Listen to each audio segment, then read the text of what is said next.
I'm Billy D, and this is Legendary Lighthouses of West Michigan. There are more than 100 lighthouses that you can visit in West Michigan and along the shores of Lake Michigan. In this series, we're going to touch upon some of the luxurious lighthouses found right here in our neck of the woods.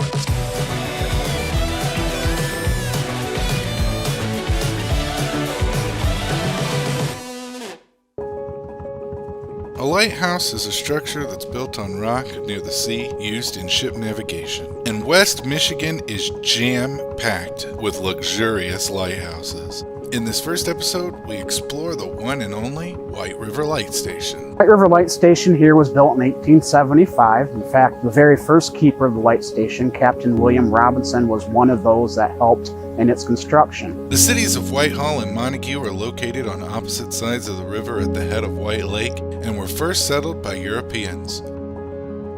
White River is nearly 24 miles in length and passes through White Lake before emptying into Lake Michigan.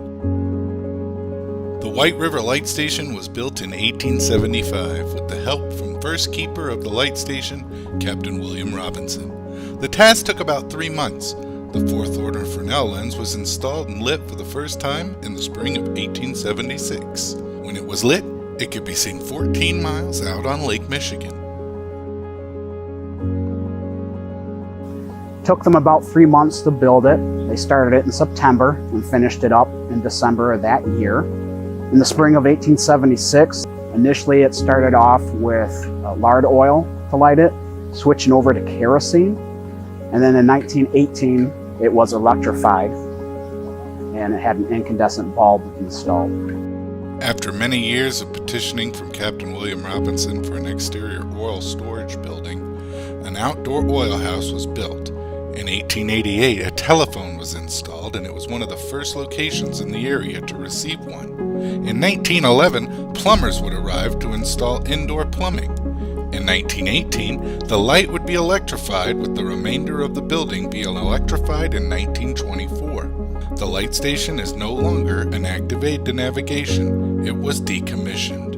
In 1960, the U.S. Coast Guard, with the help of residents, Fruitland Township, was able to purchase the property. In 1970, the doors opened to the White River Light Station as a public museum.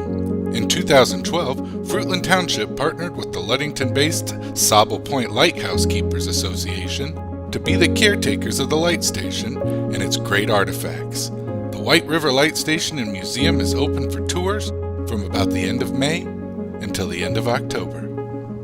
Tune in next time as we dive a little deeper into the history of the White River Light Station in Part 2 of Legendary Lighthouses of West Michigan, White River Light Station. If anyone's interested in donating or helping out in any way, they can go to our website, which is www.splka.org, and all the information there will help direct them.